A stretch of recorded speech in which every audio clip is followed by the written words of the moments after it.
Hi, good morning, everyone. My name is Sharon Navas. I'm the co-founder and executive director of the Equity in Education Coalition. Just want to give everybody a couple of minutes before we dive into our great conversation with Mercy Daramola from the PSCSD to talk about the King County Promise.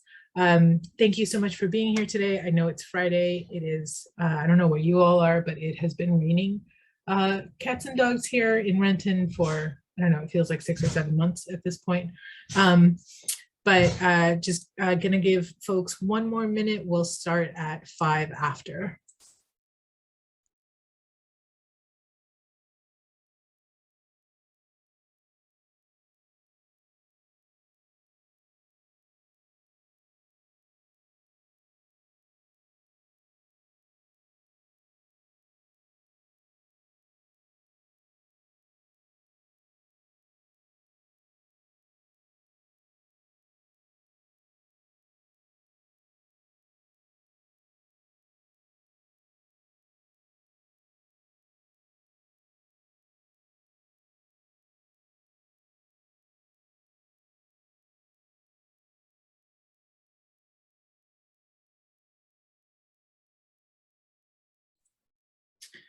Thanks everybody for joining. Again, my name is Sharon Navas. I'm the co-founder and executive director of the Equity in Education Coalition. We are putting together this meeting with community-based organizations to talk with the Puget Sound College and Career Network. Mercy is here on behalf of them to give us some information about King County Promise, what that's going to look like in the next couple of months into a year. We will be taking notes from this conversation, any feedback that you have. I did copy the link to the transcription into the chat, but I will do it again for those that do need the transcription services. Otherwise, I will pass it on over to Mercy. And if you want to go ahead and screen share and then do just a quick introduction, and then we'll get started. All right. So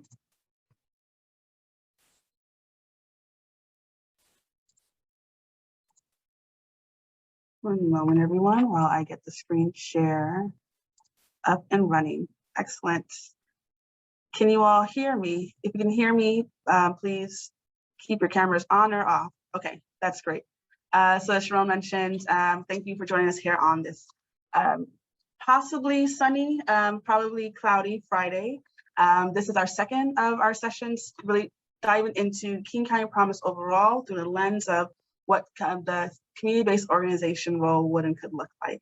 My name is Mercy Daramola, Director of Post-Secondary at the Puget Sound College and Career Network.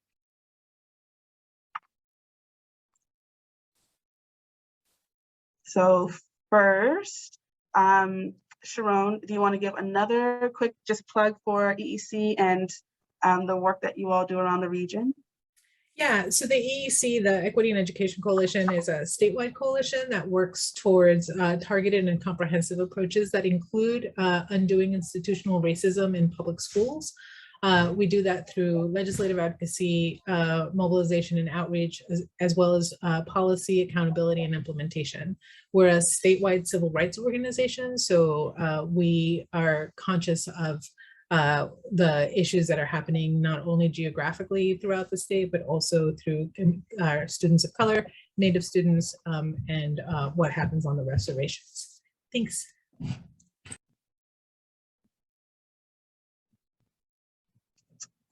Thank you, Sharon. And I am currently fighting with my screen share, but the next slide that you can't see, but you'll see in a bit, is about the Puget Sound College and Career Network, which I represent. So we are a team at the Puget Sound Educational Service District, and we work across King and Pierce counties to support regional capacity. So all around how to support removing barriers for our first generation students from low-income backgrounds, students of color, as they're working towards accessing and obtaining their post-secondary credentials.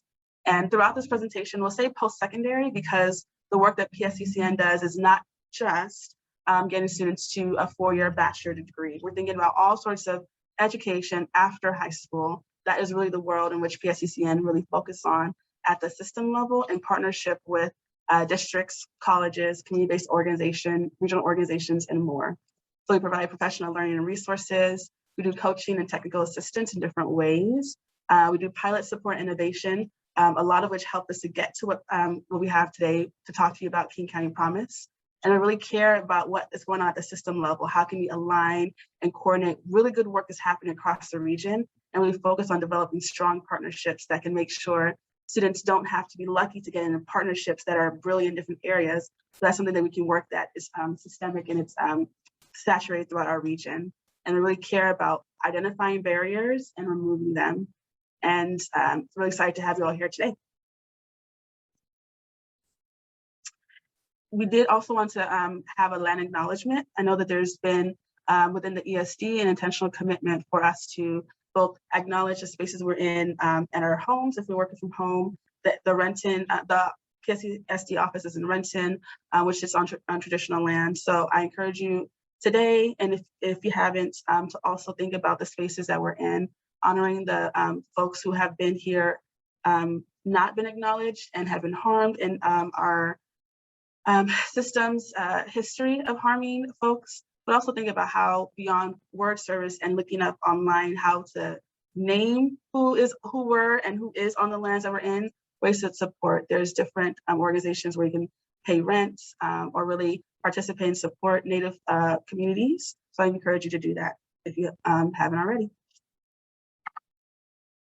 So today I get a chance to talk to you about King County Promise. So it's something that PSCCN has been a part of shaping over the last 4 years since 2017 in partnership with a ton of folks over across King County. And so really what we're thinking about is today the long-term vision of King County Promise, which is really something that we care about from the regional perspective, pulling pockets of brilliance, as I mentioned before, together to support students as we think about post-secondary access for our students and young people around the region. So the collective vision for King County Promise is that for all youth of color and other historically underserved young people, they will be able to receive high quality support to choose, pursue, and succeed in their post-secondary paths that they are on.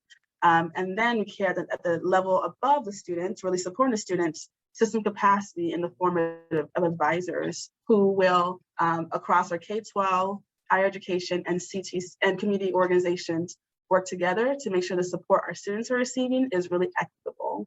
So that level of support we then care about for our institutions, that they will make significant improvements in coordinating and aligning across systems, so from K-12 to post-secondary and back, and then from community into K-12 and post-secondary and around, so that experiences of students are more equitable, the outcomes for students or young people are more equitable, and the journey that students are taking to complete their post-secondary credentials is much more simple than it is at the moment.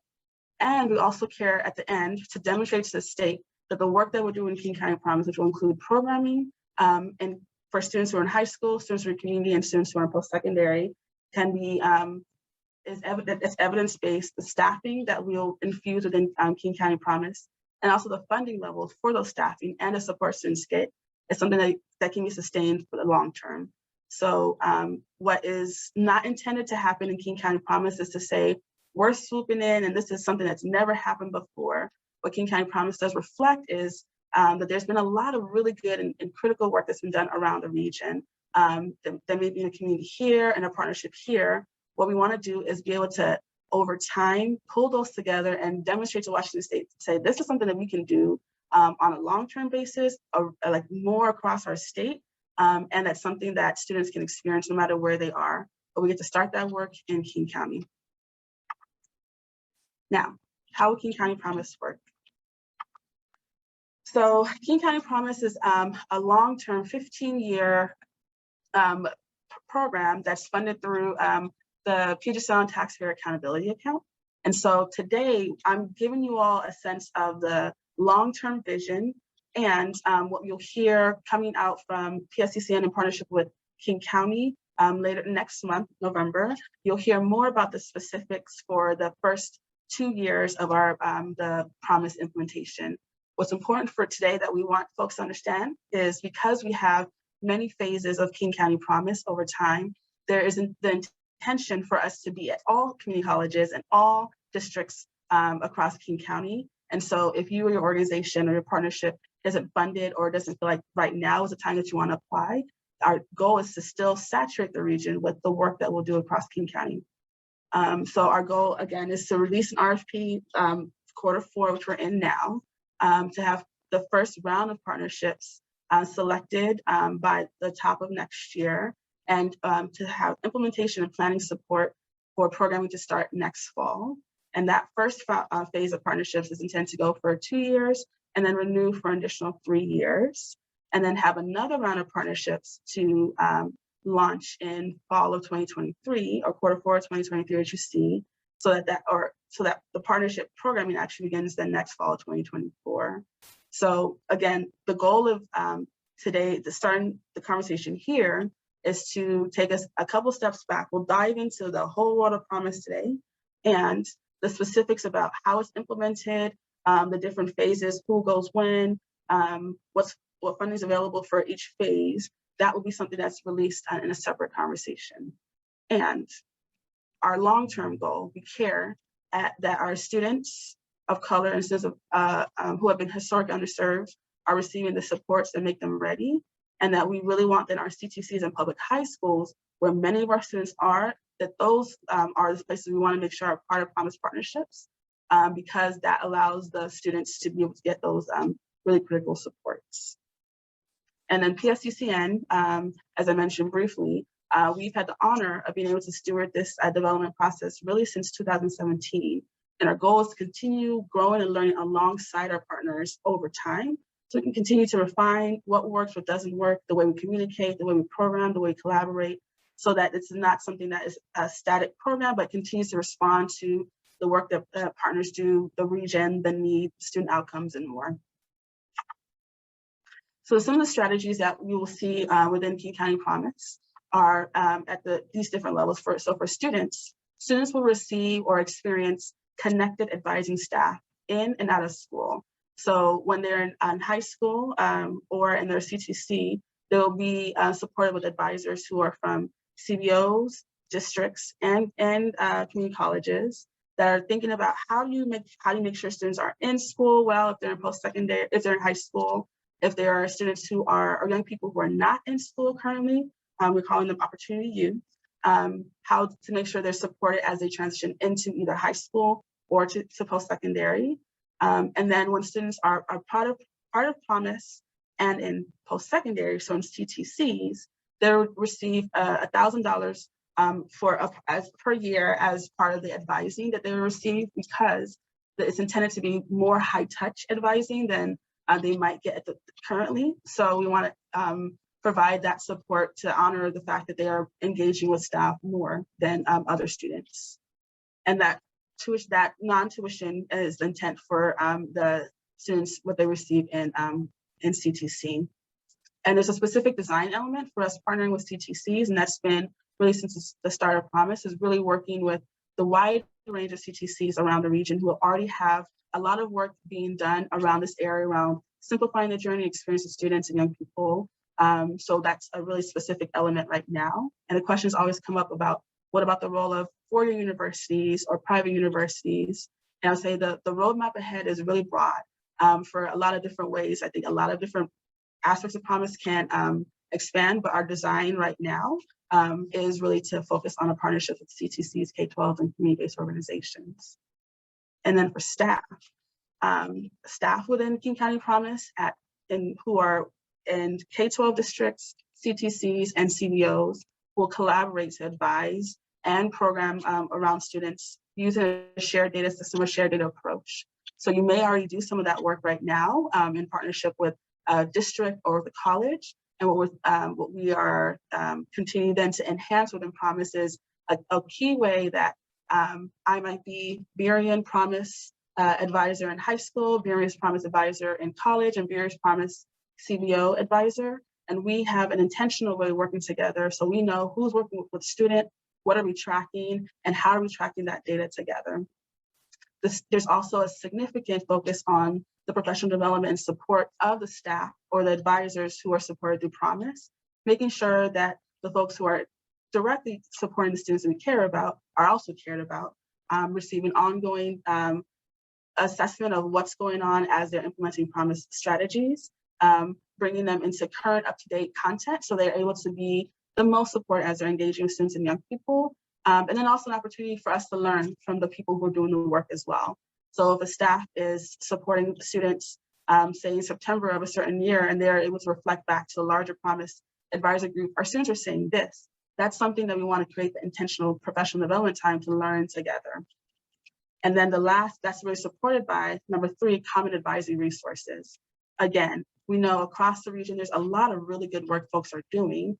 And across the region, there's a lot of different work folks are doing. So what we're looking to create within Promise is, where can we find a Venn diagram of the really good work folks are doing together? So what are the common advising content that we can look at together that's aligned, and what are the shared milestones so that we can develop around our region a more consistent way that will allow us to really support the work students are doing in a common way, but also allow for the wide range of approaches folks take to doing that.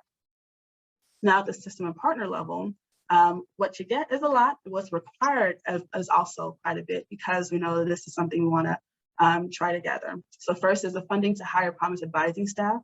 Those will be supporting the students. There's also the partnership supports, which are wide ranging. So the role of PSCCN will be to continue to be that eye around different Promise partnerships and providing ongoing check-ins with the each of the Promise entities within a Promise partnership, really thinking about what's the consistency around implementing the advising content. Also assessment and continuous improvement. It's an implicit part of Promise that we really want to make sure is explicit in our work, that we are looking to learn and do on a continuous basis. So I personally sometimes get challenged when we use the terms continuous improvement, because sometimes the framing can feel a little bit foreign to me, but what it really means to us is that we want to make sure that every aspect of what we're doing, we're continuing to think about and tinker with in the service of, how does this work to serve our long-term goals? How can we learn from everything that we're doing, from the ways that students are responding to us through different assessments, the way the staff are engaging, the way partnerships are giving us feedback, and continuing to have this learning agenda about how to get towards that goal of a more seamless way students are supported around the region.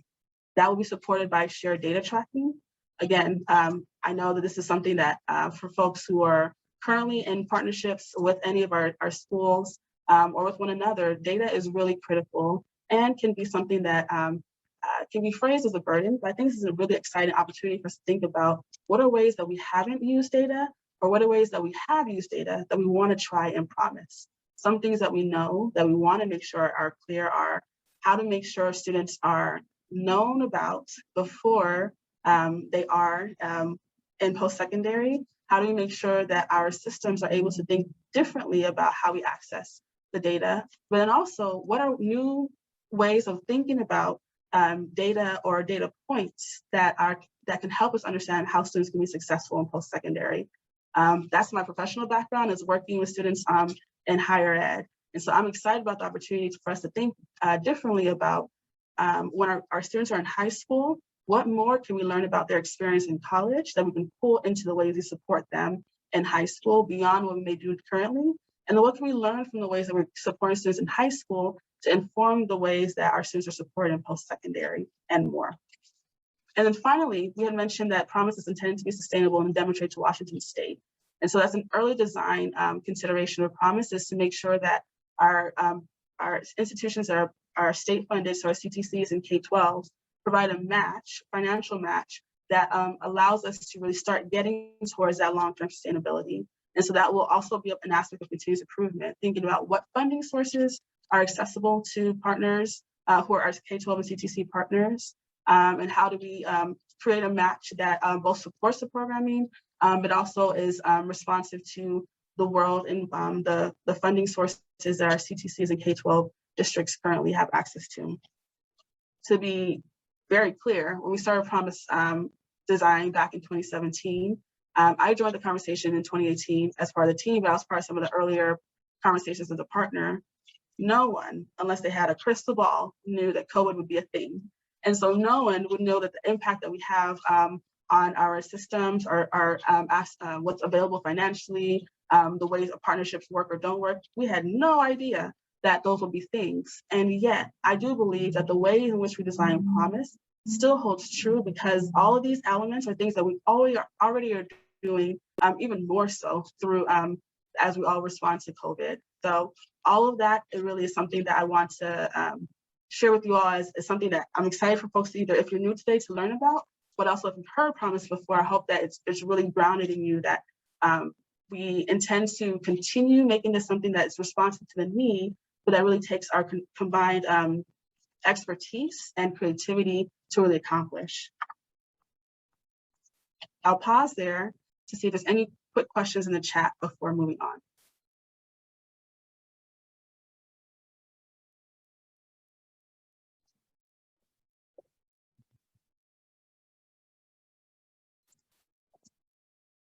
Okay, well, the chat is a little dry, which is fine. So if you want to lotion it up with a question, feel free. But if not, I'm just going to keep on moving forward. So who's King County Promise for? So King County Promise is for King County students and young people.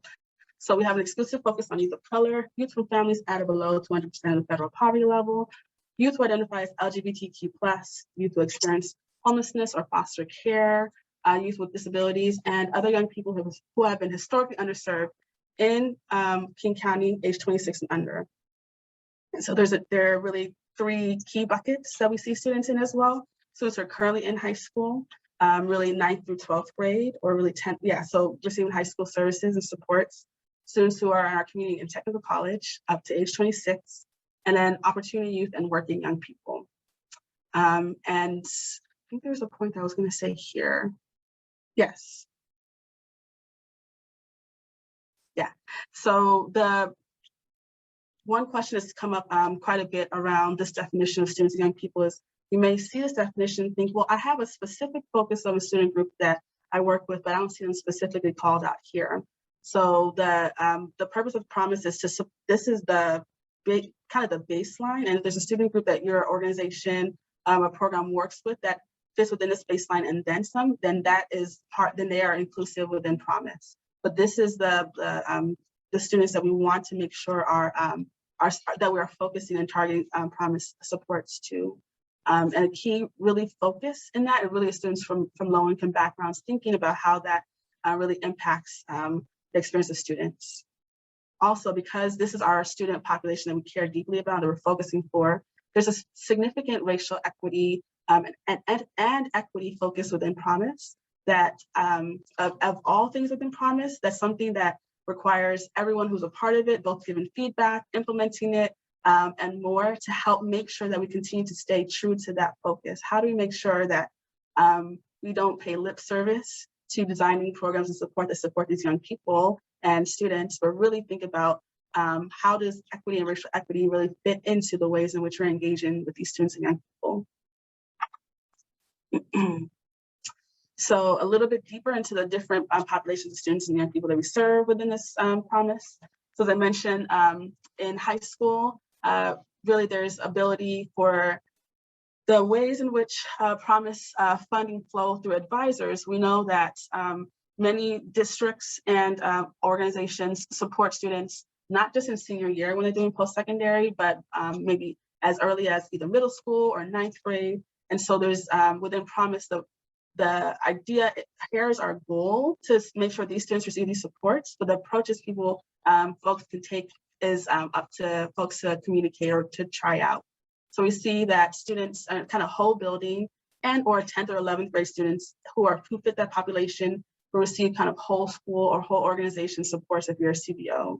And so then we know that there's a senior class cohort and students will complete a Promise pledge, which allows us to say this student is agreeing to have us share their data within that partnership, and we'll track their outcomes as receiving specific targeted Promise supports. So, so if your organization applies for and intends to get Promise advisors, there would be an ability for that advisor to both provide capacity to other supports that your organization might provide in students in high school in general, but then there'll be a targeted group of students that advisor would be working with specifically once they sign that Promise Pledge. And we have by fall of senior year because we really want to make sure students are receiving these really high quality supports as early as possible in their high school journey so that they can really have that strong transition. And then we really also don't require students who our vision is not that students will be required to attend a partner CTC if they're receiving Promise supports in high school. But we know that students theoretically would go from the high school that's in a Promise Partnership to the high school, to the CTC in that Promise Partnership. So there'll be that aspect of supporting students from in that pathway. And I mentioned as well, opportunity youth. As defined within Promise, opportunity youth are young people who fit that prioritized population who are enrolled in a re-engagement alternative program, but not enrolled in school, but they will complete the Promise Pledge. And so we'll be able to know where they are and that they consent to sharing data and being part of the Promise supports. Also, we see that those students are either not currently enrolled or employed, or they're not employed in a job that's with family sustaining wages, and then do not already hold a 2 or 4 year degree. And then students in CTCs. So as I mentioned, our specific design elements supporting students in our community and technical colleges. And so students who are enrolling from a Promise Partner high school or community-based organization as either a high school student or an opportunity youth will be supported. And then on the CTC campus, as capacity either through resources defines, there is ability for students to then also kind of be selected to be added to a Promise cohort on the CTC campus. And again, the students who are CTC students receive that more intensive advising and that $1,000 tuition, a non-tuition stipend. So really honing in on the supports that we know that students receive.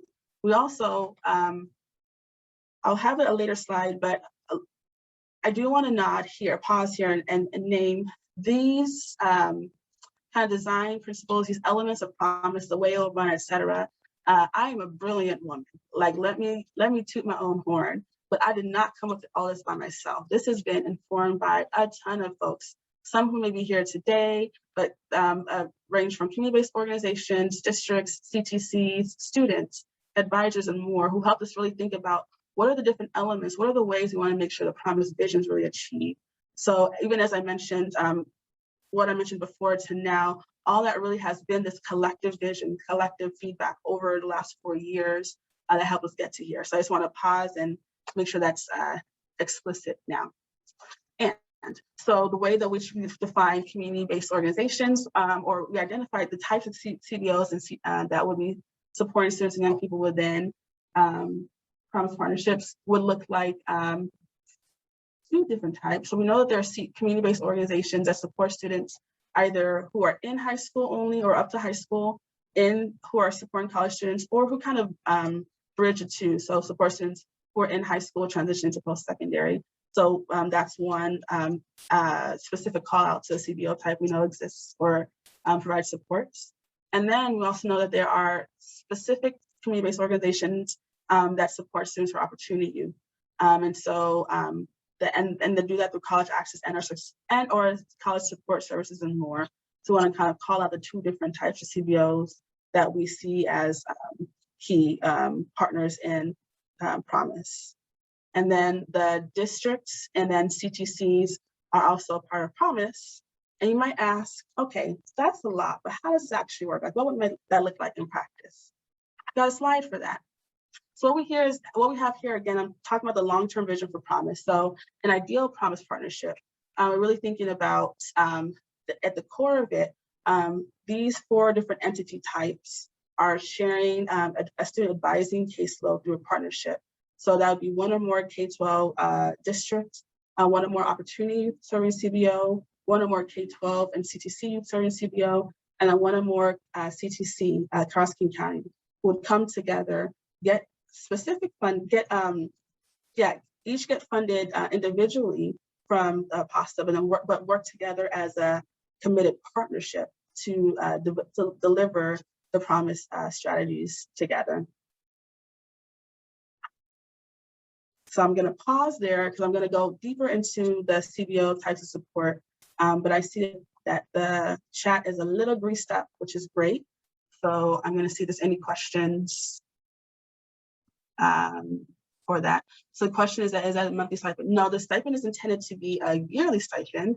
And I think it's really, I will name, not the elephant in the room, I don't necessarily like elephants. I'll name the tiger in the room. So Promise is probably midstream to the education system as it is, right? So there's conversations around like how early should high school or should post-secondary advising support start? Should that start either as middle school or elementary, or how deep into post-secondary can support happen? How broad can that? So Promise really is starting at that key transition point and supporting students and young people. And it's also something that really focuses on advising and the support that students get. So the idea of the stipend, it's not something that fully covers the cost of students' experience in post-secondary. That was something that as we were developing Promise, there's more state resources that went to supporting students who are going to CTC specifically. But then also the conversation around when students get financial funding, there's still more support they need to be able to be successful in post-secondary.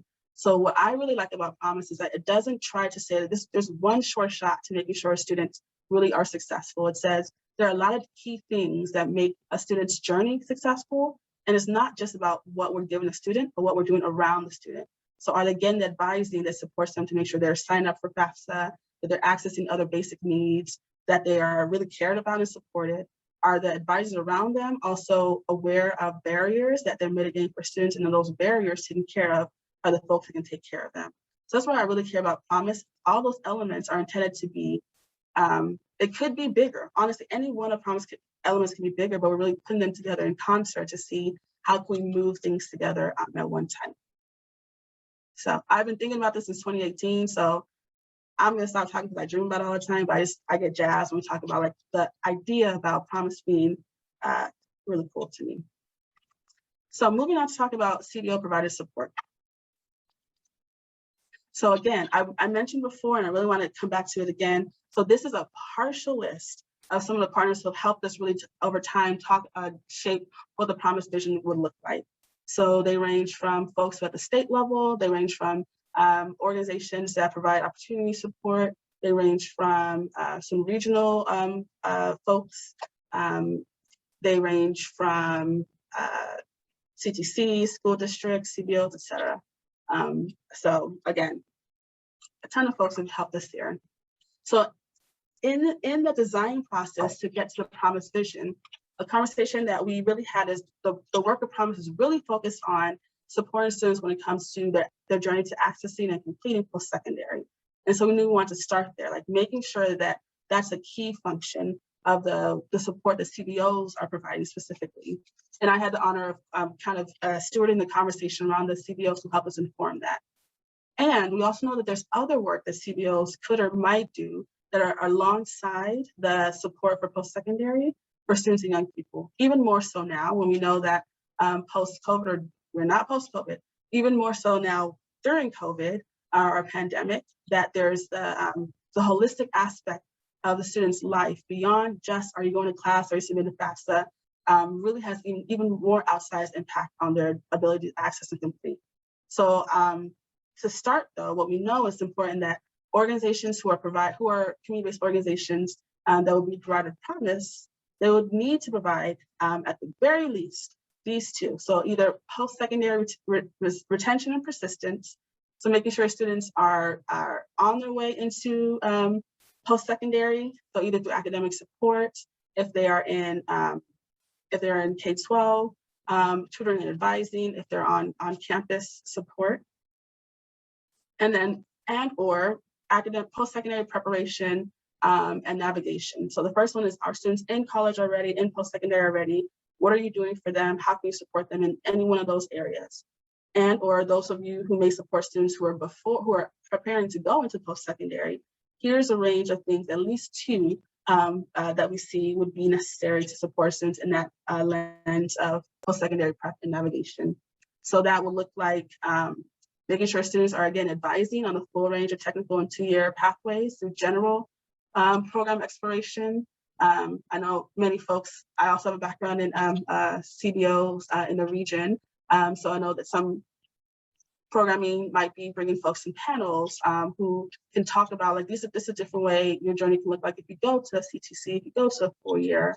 Some of the readiness skills, taking students on field trips, doing financial aid support, supporting students as they're signing up for college, helping them figure out like what degrees they want to apply for, like kind of planning out their pathway in partnership with some higher ed institutions, the academic support, and then really just general career exploration. And then the last kind of bucket is the development of kind of college knowledge and college success skills. So really pulling all those together, thinking about, I know programming or ongoing support that different organizations may provide for students as they think about preparing to navigate, preparing to apply and navigate to and through post-secondary.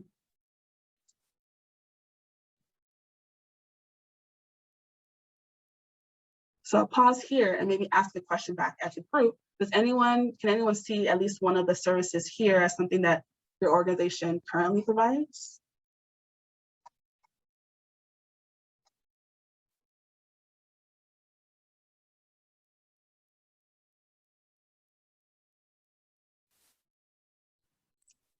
Hi, Mercy. This is Stephanie from my community of Saddle King County. I used to work for University of Washington with Gear Up Achievers, and I've left that job and I'm full-time with the Kamai community now. And we have been able to partner with the University of Washington's admissions department to put on like a personal statement workshop, and we're planning a financial aid workshop. They're definitely not things that like our staff are versed in. We don't like have grants specific for college access. And it's definitely just something that we heard youth wanted because we had several seniors in high school and then threw this together with our limited capacity. So we don't really have like relationships with the school district necessarily. And so I'm curious if organizations like ours who are really direct service focused, but maybe don't have college access as like front and center as one of our missions, would we be eligible for this? And what does that look like for our for organizations for which this may not be like the entire focus of our mission? That's a really good question. And so maybe what I'll do then is I'll move to the next slide, because the brilliant minds in the design group thought of that as well. So because King County Promise is primarily a post-secondary focused system or program, that we do also want to recognize, to your point, the ways in which folks do that is not necessarily just everyday living and breathing just post-secondary in ways that some organizations do. So to that end, we said let this be like the baseline. So at least one, if your organization provides at least either one function from the above and then at least two from the below, and then the next one is here. So thinking about the range in which other supports that community-based organizations provide, we wanted to kind of open it up in ways that we thought about how can those things be aligned enough with the post-secondary focus that students and young people are doing, because in the same way we'll be calling our K-12 and CTCs to come with it and come ready to provide some really high quality support for students as a part of Promise. We want the same for our community-based organizations. So to your point, if there's an organization that provides some really high quality employment services, and that maybe that's a key part of the work, but they're able to also either through Promise at the outset or over time really think about how can we partner that with really strong post-secondary prep or post-secondary navigation or something like that. Like that's the way in which we want to create a broad enough container to fit the different types of community-based organizations that are there.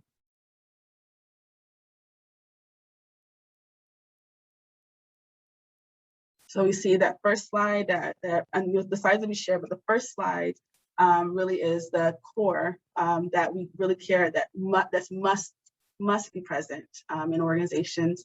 And then these, we know, are the other types that really can and really should supplement some of the other work community-based organizations can do.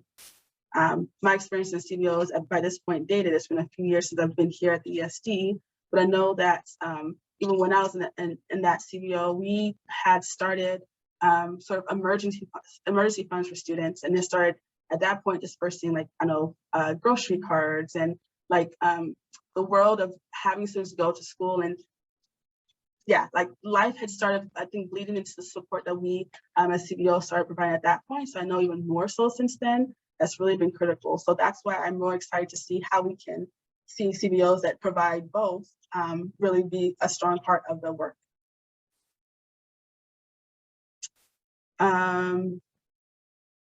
Is there a minimum? So great. So there's a question there. I'm going to hold on that question, but I want to ask the same question I asked for that first slide. Do folks see any of the services that you provide here on this list as well?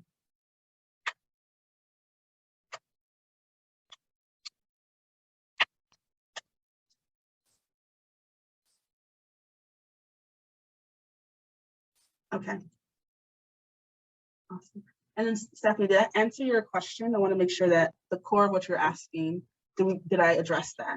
Yeah, definitely. Thank you, Marcy. Oh, thank you. Okay. So let's move on. So the outcomes that we are looking at for students for promised students. So for our students who are in high school specifically, our long-term outcomes that would be supported through the advising students, again, just also from CTCs, K-12 and CBOs, are to make sure that students are academically on track, that they're receiving King County Promise programmatic support. They can report to us that they're receiving high support on their college going process, completing college applications, and completing FAFSA, WASFA, and enrolling in the Promise program. And so that, I think that using that as an example of why other programming or other strategies that you may provide with your CBO are important to the support students get holistically. And we're also looking very specifically about how do all those work in concert to support the work the students experience when it comes to post-secondary journeys. Moving forward, though, I know some questions are starting to come up about, okay, so if I'm an organization, do I have a partnership now? How do I communicate what the work that I could do, et cetera? So I want to take us a couple steps back and really think about two things. So one, there's the pre-partnership aspect of the CBO role, and then the once in Promise partnership aspect. So what I really appreciate about Promise, and again, I know I drink the Kool-Aid, so it's fine if you're like, Mercy, I don't know if it's that cool. But what I love about Promise is the container seems very specific, but once you dig into it, I'm sure you all feel it, it's actually pretty broad. It allows for a lot of different approaches for folks to try at something or to continue great work that you're already doing. But what's critical and where the rubber meets the road, or fossil fuels, where the branch meets the trunk of the tree, is how does the specific work that you currently do as an organization or as different entities, how does that work in concert or connection with other partners now, in a way that you get to communicate to the Promise powers that be, which is PSCCN and GCHS in the RFP process. How do you let us know what your work will look like together? So the ability a CBO or any organization has is to identify who do you want to partner with to deliver services. Are those existing people that existing partners you already work with? To be agnostic of actually who will be funded, I always use the example of Burien CBO, Burien CTC, and Burien High School because I'm a proud Burien resident. So if I'm Burien CBO and I provide, say, mainly career exploration, but I also do some holistic support in other ways, I might think, do I want to partner with Burien School District? Or maybe, I don't know, oh, dang it, that's where my metaphor runs out. But is there another school district that my CBO might want to partner with because that's a better connection for us? And then we want to partner with BRE and CTC. So that's the ability for any one entity and then entities together to really kind of think about. And then as an individual organization and then with a partnership, then there's ability to kind of think together is which services do we want to do, both new and existing. Promise doesn't have to be something that's brand new for as far as services and partnerships. Because this is really informed by work focused on over time, I am very confident there are really strong pockets of brilliance around the region. This is an opportunity for that to be amplified through Promise. So you may already be on a regular basis with folks. You may have really some strong partnerships. You might need to add maybe one or two other folks into this to be able to fill the Promise outcomes as they are defined. But this is your opportunity to really think together about that. And the second thing is to identify. The one with your co-presenter hierarchy. I'm going to ask my co-presenter to mute themselves. Yeah, it didn't go through yet because it's not going to be possible. Cool. And then, so also then identify which students and which communities do you want to serve. So I've appreciated over time, the team has been able to hear a lot of folks who are saying, okay, we really work deeply in this area with immigrant and refugee communities, or we want to support folks who are in East King County. And that is really something that outside or within the broad container of what Promise is designed to do, that everything else is left up to folks to help inform and to dream about, because that's something that we when folks are funded, or as folks are funded, we then learn together what works, other different partnerships, what do we make standard over time. But this is a really opportunity for you all to think about which students or communities do we want to target intentionally and serve. Also thinking about how will the advisors collaborate and communicate. I know there's so many different ways that folks might use the Promise funding for staff to staff different positions within your organization. And so that's up to you all then to think about, okay, how will those advisors communicate? If you may use the funding to fund either AmeriCorps members or to fund volunteers or to fund different types of roles, how will they collaborate with your partner advisor who is in the high school or in the CTC? That's the partnership conversation that you all as a team, a partnership will have to, or have the ability to have. And then as a partnership, how will you all collaborate and communicate? PSCCN and Promise really care specifically about the role of CBOs overall within Promise. I have it's not so subtle because I'm saying it on a recorded screen. I have a heart for making sure that the role of the CBO is one that really is an equal partner in the role, and really one that is allowing for both-sided partnerships. So what feedback can we be learning from what you all as a CBO might see in a partnership, and how can we incorporate that into the work long-term? But as a specific partnership, you all have to think about how you collaborate, how you communicate, how both in the application process, but also as a partnership. And then once funded, doing all those, and then those are some guiding questions to think about as you see the what will come up from the RFP and what the specific funding requirements are for the first phase of Promise. And then once in the Promise partnership, then that's where the collaboration continues. So providing 100-to-1 advisors to student case management, and that's shared across the K-12 and for K-12 students, and then for CTC students is 100-to-1. So hold on, my screen sharing is paused. Oh, I hope you all are seeing the screen. But then that's where once in the Promise partnership, then the delivery of the advising, we collaborate to make sure that the advisors are supporting students, making sure that there's programming that folks will provide that is bridge programming for students who are transitioning from high school into post-secondary. Collaborate to make sure the programming is there, the case management of the data, or whatever ways you want to align your data as determined through Promise. That is some of the work that we'll do together within a partnership, but then also supported by PSCCN, because we have an amazing roadway laid out ahead of us, but it's going to be informed and co-built together by the folks who are part of the work over time. So I know my sharing is paused. Hi, Mercy. My name is Inez. I have a quick question, if it's okay, if this is an appropriate time. Mm-hmm. In regards to the partnership, and I work at a college. I'm at Shoreline, so are we limited to a one-on-one partnership? So for example, one school district, one CBO, one college. It can't be a college and two CBOs. So great question. So the design, our long-term vision, our goal is that our students are supported in systems, so K-12 and CTC, and that's delivered by our CBO, K-12, and CTC supports. So our long-term, our overall vision, that's what it is. And folks can design or develop any sort of approach they would like. And our RFP process will be more clear about what the requirements are or how the different proposals are weighted. So I can just say what my hope is what we're looking for. But again, that is the container, and anyone can design like any sort of like response to that, if that makes sense. It does, because I think about it, because we have a United Way benefits hub on our campus that we often partner. So it seems like a good natural fit for us to just kind of build upon that existing relationship. But we also have another partnership, in our community. We're really trying to do some really proactive outreach for Pacific Islanders.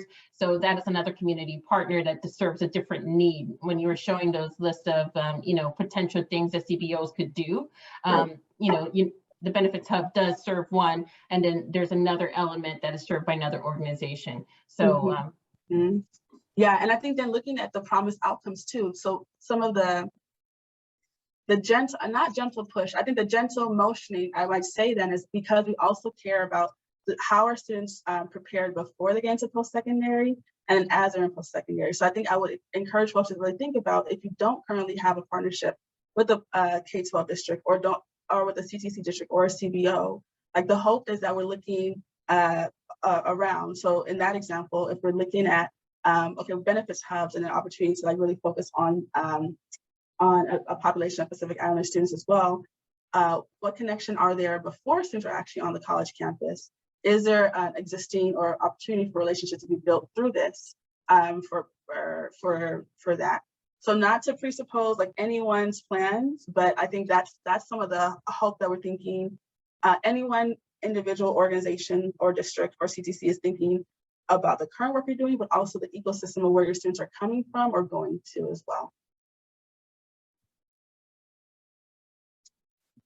And then I have one last slide, and then we have more time for some juicy Q&A. So, so then in phase one, so again, I had mentioned that we are looking really over time to kind of implement promise, to learn together. So what the ability or responsibilities in phase one for K-12 CBO and CTC partner would be to collaborate and with PSCCN to develop and implement the hiring and integration plan for your promise funded staff, and really also the work. So we know that there are so many different configurations of how staff can be hired, where they could go, what services they're supporting, what programming is already in place. And so the hope or the intent is that folks will develop some plans, but also be supported in really figuring out how to actually make that happen in partnership with PSCCN. So it's not intended to be something that you create a plan in like Q4 of now. The world continues to revolve in different ways and things really change and you're penalized for that. But really how can we learn together and identify like what's changing and adapt together? Another thing is really establish data sharing agreements across the local partnership. So within the folks that are in the promise partnership that are funded, there is going to need to be a really clear commitment and willpower to share data. And so establishing a data sharing commitment and agreement, and then working with PSCCN to manage and navigate any of the structural barriers that may come up is something that's what we would have folks do. Really track and report completion of milestones by promise students. And then in an ongoing way, assess the promise partnership. So what's working, what's not working, informing PSCCN, what is needed, what's not needed, because this phase one will really help us think about what is the roadway for the second phase of promise. And for the phase one partnerships, as a reminder, there's ability for folks to renew for an additional 3 years. So really, this is an opportunity to learn together. Yeah, it's exciting. And as much as we have figured out, as it may feel like there's still a lot more to figure out together. So I promise, I said I'll pause there, and I really, really will pause there, because now I will open it up for questions.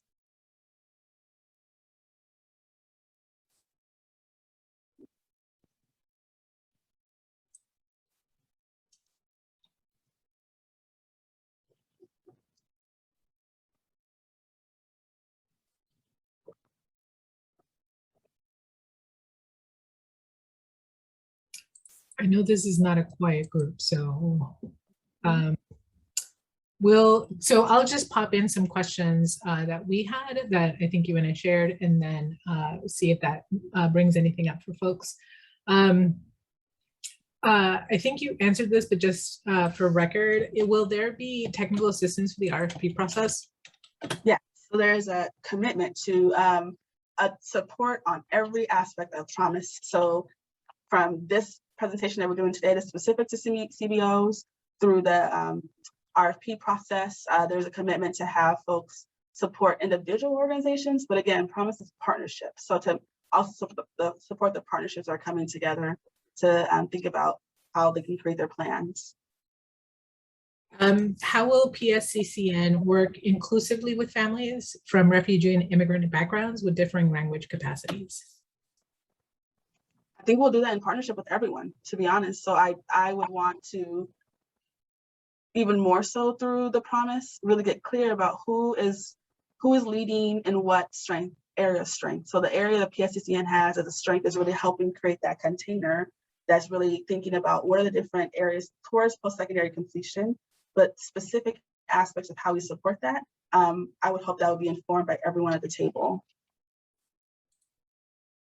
Can you talk a little bit more about how it's decided who's going to be a lead organization on the RFP? Yeah, I think it's already been decided. There is no lead organization. It is intended to be a partnership. So there's, yeah, every organization within a partnership will receive individual funding, but be bound together, not by blood, but by contract to work together as a partnership. And I know that's not something that there is based on the size of an organization, the length or of a relationship with the district or CTC or vice versa. Partnership is not a small aspect of that. So that's a specific aspect now and all throughout that we want to make sure we'll pay attention to and support. I have a data question for you. How can I ensure that the data we share under the data sharing agreement won't be sold, shared beyond KCP, or used to harm our communities? Yeah, and we had the session was a couple weeks ago where we talked about that as well. Yeah, and so I would say that the intent of promise is to take what is working to really identify how we can address what's not working for our students and young people. And so when it comes to, I think, data, really being clear to that, I think from the concern that I'm hearing behind that question is how that has been done in the past to harm communities. Mm-hmm. But I'm also thinking about the ability to also flip that and think about what are ways that there is data that is within communities that we can be thinking about incorporating that hasn't been harnessed or hasn't been accessed before, specifically through the lens of CBOs. So I want to answer the question on the face of it. Yes, we share, I think, both the legal imperative through FERPA and folks, lawyers, and more. The data won't be shared beyond KCP, and the intent to not harm.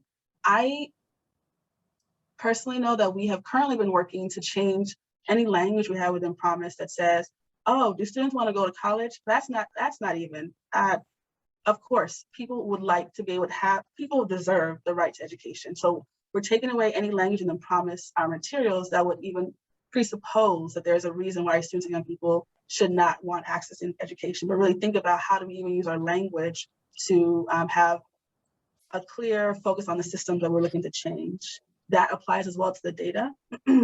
But to that question though, I think there's also a desire to think about data in a different way. And to also not be afraid of data because it's so broad. Data that we're collecting is who's showing up today and why are folks showing up today and what did you get from today that supports the work that we're doing. So really thinking about data in a different way. I hope I answered the question on the face of it, but I also like there's a lot more to it that I'm excited about. And I think on the deeper level, there's been this movement, I know, from the UIHI, the United Indian Healthcare Initiative, to start decolonizing data, right? To start actually like asset-based storytelling around data, and not just the negative stuff that always comes up. Like that we've been studied for so long that the only conversation that really ever happens is how much we need stuff, but there's very little conversation about all the hurdles that we have to overcome and all the resilience that we have just in our native DNA for having to live against white supremacy. And I think maybe that's part of what is coming up for this question, is how do we, like you said, flip the script, and is that going to be okay? Like, can we have both data that is instrumental to surfacing the needs that our communities have, but also surfacing the resilience, multicultural, multilingual aspects and assets that our communities have? Yeah, I know that I fully, yes, the part of continue to see data points that are okay with, oh, of course there's going to be Black and Brown students that are underserved, or of course, like that for me that's as old as low-rise jeans. We don't want that anymore. Like, that's not okay. Like, what's important to see is, to your point, Sharon, like assets of our students and young people, where are they thriving and how can we continue to move towards that? But there's also an aspect of promise data that is critical for us to see. So PSCCN this summer, whatever this year is, released a data, like a report that showed where are students actually being placed when they're entering community and technical colleges around our region. And many of our Black and Brown students were being placed in pre-college courses, which cost them more and force them to stay in school longer. So there's power in how we actually are also looking at which data points that we're sharing and then using that. So there's, I think, data both in an asset way, but also in a way that allows us to look at systemic things that are challenging our students' experience, is a way that we're looking at data really holistically. So not shying away from what hasn't worked, but also really thinking about what are other things that we can look at as far as when it comes to data. And again, a lot of what we're saying now, we know enough to be dangerous, right? We know enough that there's things that we want to learn more about, but their promise is not intended to be something that we are asking the same questions we're asking in 2021, 5 years from now. We want to continue to learn and continue to iterate. So we may still need to ask ourselves that question on data every year to keep it in front of us.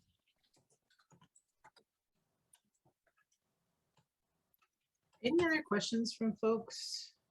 I don't want to take up all of the, I have one last question and then I'm going to have to start calling on people.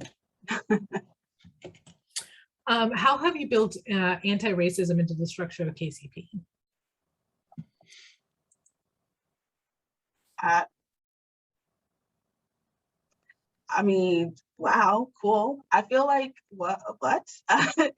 I feel like that's a really good question, because I don't know if that's something that, to be honest, could be answered by just me, because there is always, we are swimming in the waters of white supremacy and have to work upstream against it every day.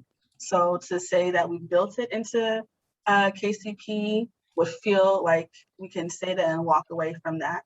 But instead, what I think is to continue creating the space for us to hold questions like that in front of us, to continue saying we will try and we will create the baseline that creates a shared value set of the folks who are doing the work, but also intends to keep that equity, anti-racism, but also like future oriented, like what is the joy of the communities in which we're looking to serve? So anti-racism is anti this negative experience. We're really trying to build something that affirms and creates the space for our students and young people to thrive. So I think anti-racism being built into KCP is something that is always going to need to be better than it is, because that's the point of the work. But it also has to be something that opens up a conversation for what is the better future we're actually looking for, not the opposite of the future that we have or the current situation we have right now.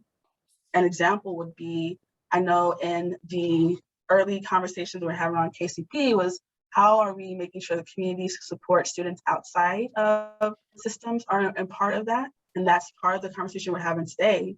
But I also hope moving forward, we also don't take as proxy for anti-racism diversity. So how do we make sure that everyone, and even if you're in a CBO or if you're in a system, there is still the imperative that we are doing our individual work, but what's built into the baseline of promise for the staff, the curriculum, and more is also through that lens of both anti-racism, but also equity focused. So yeah, it's a good question. It's a big one. And I wouldn't hope that there's a clean answer for that, because it's not a clean challenge that our communities are facing. Well, maybe that's one of the things that comes up, right, is in our partnerships, one of the things that we could talk about is some of the hurdles that are being put into place or have been in place in these systems, and how through an anti-racist approach and analysis, we can start deconstructing some of these hurdles so that our students have access without the necessarily explicit access that KCP, because at the end of the day, I think what all of us want is for our kids to be able to access higher education without a specific program, right? Like, it just is a natural occurrence. So any other questions for folks that are coming up? And there's one thing to what you just named as well, Sharon, that I want to make explicit too, is I realize as we are doing more intentional outreach right now on Promise, as folks may be coming closer to the table, what's not intended to, what I hope is not intentional in what happens in how we communicate Promise is that this work isn't happening other places.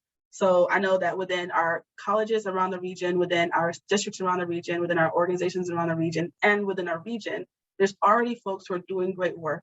And that's what we're looking to really surface. So folks are probably already trying to figure out, how do we make sure anti-racism is built into our work? How do we make sure the systems on my campus, in my community, in my district are actually being moved around? Like, that already exists. That is. Oh no, we lost him. That's a great shot though. I don't do that. I don't actually take screenshots of people when they're mid-freeze, but it's always funny to see it happen. Built to Promise as a designer, so maybe not yet.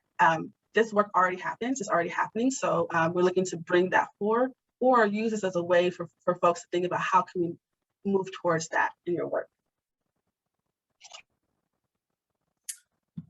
I saw that some folks turned their camera on. I'm going to assume it's because they have questions. I do have a question. I was just going to say, Media, I love seeing your beautiful face, but I know you have a question, girl.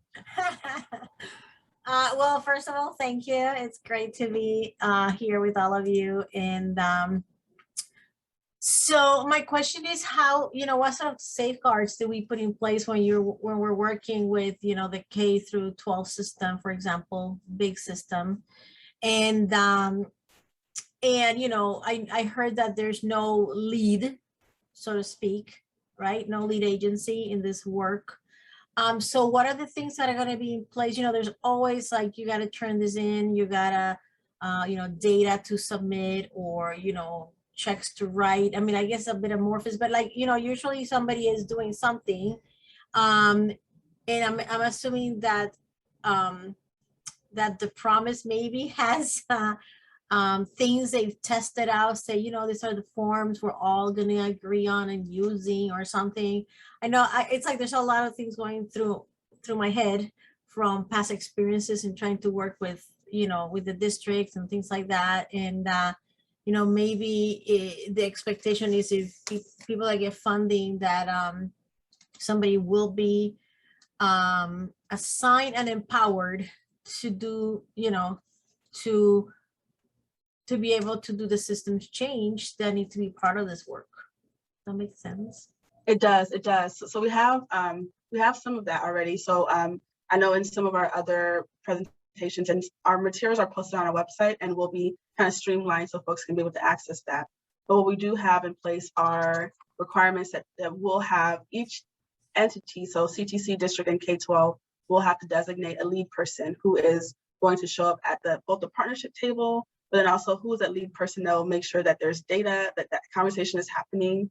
And alongside that, PSCCN will serve as that kind of intermediary support to not only say, okay, this partnership is like struggling, like let's come in and like support them, but also let's continue to support the ones that are working well in different areas. So our intent is actually also to try and balance, where do we allow for a light touch in some areas at the outset to allow for folks to learn together, but then we want to try, this first phase will help us really learn what works and what doesn't work as we come to the next few phases. So some things that you may not see as like requirements in this first phase, we may learn and like, okay, we absolutely need to say that this has to happen in the RFP process, this has to happen, et cetera now. But this first phase, what we have is like the vision that we kind of created over the last that we have developed over the last few years. This is what we're going to implement, learn together, and then move forward with, if that makes sense. Mm-hmm. Okay. And some things I know that within, so Promise again is, the development has been led and will continue to be led by PSCCN and then DCHS, Department of Children and Health Services through King County will be the one that actually releases RFP and communicates all the details around that, and we are helping inform that. But within that process, we're taking a lot of the feedback that we've gotten to really think about how can we create an RFP process that's supportive of all the different entities that will come together, but also recognizes that there's significant support folks will get after their funding or after they're funded. So there isn't a desire for folks to show up perfect now, but really like, what's a strong plan that you might be able to put together that we can see like, okay, like you're ready here, or we can support you to implement. And then once folks are funded, how can we support you in actually implementing that plan? So we're not looking for perfection. We're looking for some really great ideas together. And I see a question that came in, some examples of shared student advising caseload partnership. I mean, honestly, I would ask the question back, like, is there an example that you might have right now where you partner with a school district or a CTC to provide support for students? I know I have my own example, but there's so many different iterations that folks have. Some CBOs may be co-located in a school, a high school, and provide staff for students in the school day. Some CBOs may provide maybe after school support and not within a school district and already communicate with the school district, or maybe this opportunity to communicate now. Like, we support many students from your high school already. We can amplify this support together. And the same for a CTC, and for opportunities, several organizations. Yeah. And again, I'm really trying to not, because my word might say like, okay, Mercy said this, so this is what they're looking for. Again, I don't want to like create to fill in the coloring book in a way that might influence somebody, like we have to go in this direction. We're really looking for the creativity within the container we've already created. So in the chat, yeah, if anyone has an example of currently having a shared student advising caseload, or maybe an idea that you're kind of thinking like, is this kind of in the same vein? This would be a great time to share it out.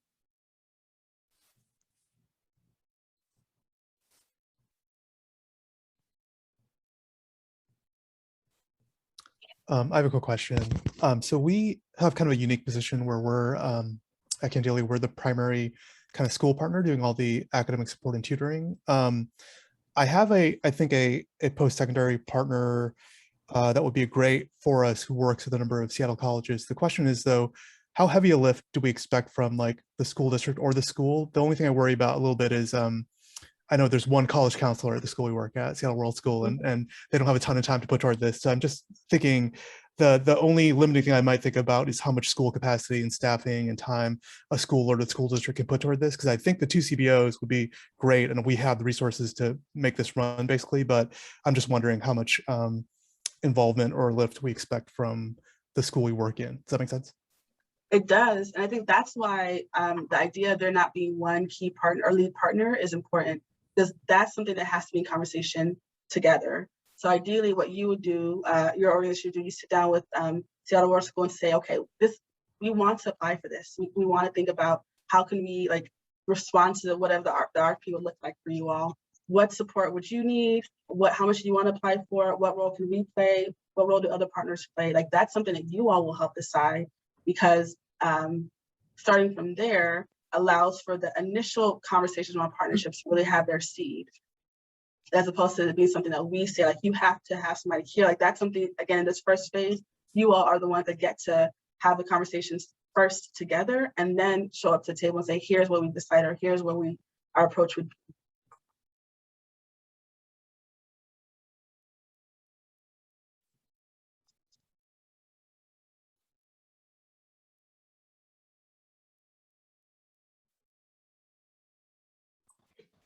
Any other questions before we say goodbye? Any concerns or comments? Anything that you want to share, maybe from a past experience that you think would be helpful? And David, did I answer your question as well?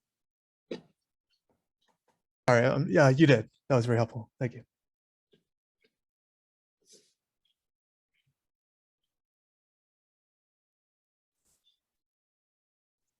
I can name a concern I know that has started surfacing for folks as they were listening to Promise. Is kind of like well, what are we really gonna do? Or like, what's new?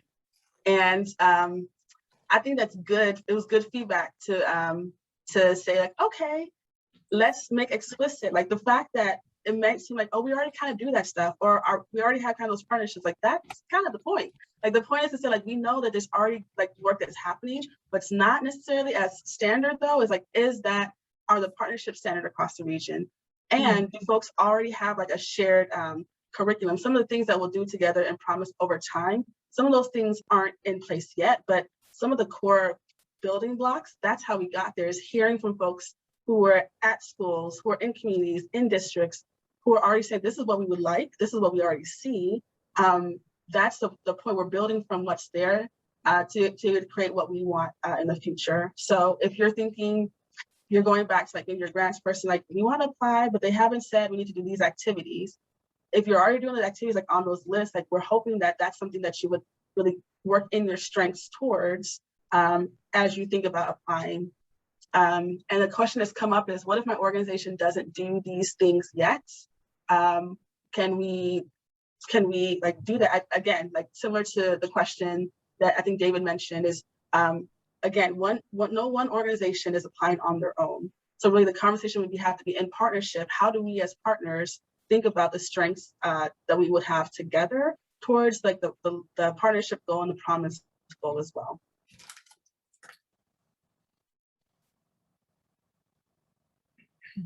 Mercy, thank you so much. That's really, really helpful. And I know that's probably in the back of people's minds, but not necessarily something that they're going to bring up. Yeah. Last call for questions. I have one more question. Yeah. So, so we are working with some of, the community college and things, there's many departments within colleges. So if there's some identified people for this work, will we be able to kind of get connected as well, just so that we're not knocking on the wrong door? Yeah, that's a good question. So we actually, we sent a survey out afterwards to get a sense of folks who are interested in applying, and not just folks who are on the line here, but folks on our listserv, so that we can put on our website a way for interested organizations, CTCs, and districts to be able to kind of do like a partner matching type thing. And so that's, again, part of our continuous learning as our team is like, we start hearing from folks, we want to do this, we want to know who to connect with. So when the survey comes out, we'll ask specific questions about what regions you serve, what services you provide, so that we can then make that public to folks who are interested in connecting with one another. Thanks. Yeah. And if there's a question that you didn't feel comfortable asking, or like might pop up in your mind, like on Sunday night at 9 p.m., we have, I can share screen again for you to either reach out to us or continue to ask questions. Again, this is intended to be something that supports your knowledge about King County Promise overall, but the specifics around the first phase of funding, we'll share, that information will come out led by our DCHS King County.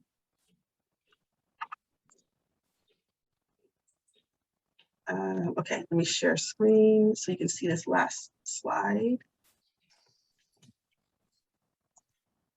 Okay. Yes. So PSCCN, yeah, we're in November 2021, which is somehow on Monday. Whoa. But again, I do want to give a nod to from EEC, Melissa, and from PSCCN, Naveed. They've been collaborating to make sure that we can get communication out to all of our CBO partners. If you have general questions, you can ask Naveed or myself. But then we have a mailing list that you see here of the bit.ly, but will be connected to the survey that we'll send out after this session as well. I also put the names in the chat if it's easier for you all to cut and paste from the chat. Thank you. Yeah, of course. There was an earlier question. I know you had asked Sharon around budget size, minimum budget size. Again, they're outside of what you see as far as like parameters of promise for this first phase. Like that's what it is. So if your organization, again, because it's also in partnership, so we'll require folks coming together. But if it's not explicitly there, continue to ask that question. But for that, no. Great. So just so everybody knows, we will be sending a copy of the transcript in note format for everybody so that you all have this. We will also be reaching out for the survey that Mercy had just mentioned so that we can do a little bit of KCP speed dating between you all, some colleges, and some other partners. Again, if you have questions, please feel free to email Naveed, Mercy, or Melissa, and we will either figure out the question for you or in collaboration, see if there are other folks that have the same question so that we can maybe put out an FAQ for all of you to have. If there are no other questions, comments, or concerns, I am going to give you 5 minutes of your time back so that you can go get some coffee, maybe get lunch too, maybe walk around your desk for a couple of seconds before your next meeting. Thank you so much, everybody, for being here. Really appreciate all of you. I know that you all are doing some amazing, amazing work. And we hope that we can elevate some of that amazing work through the KCP process in collaboration with PSCCN.